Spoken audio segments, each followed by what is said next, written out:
说到语言的学习，12年国教总纲预计7月出炉，之前还为了本土语言是不是要列为国中必修而引发争议。那么有推广台语38年的老师就引用美国学者的话，大胆预测，如果再不加紧教学的话，台语恐怕在21世纪末就会消失。那么他也分享了台语教学的撇步。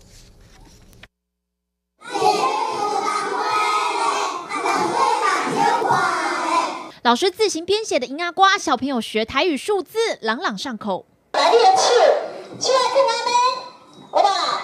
请用我的理想手。 流行歌曲搭配手语，一首歌唱完，好多生活常用语也学会了。在台南小学教台语的刘慧荣，说学逗唱样样精通，每周1堂的本土语言课，小朋友学得好开心。不过这样的状况并不是全台都一样。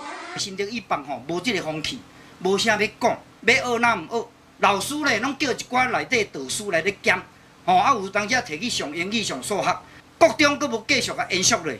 张庆峰推广台语38年，发现虽然11年前开始国小本土语列为必修，不过北部学校成效不彰。其实要学好台语，寓教于乐是关键。人讲白灵溪飞过海，臭头立着屎，立几步立5步，臭头偷牵牛。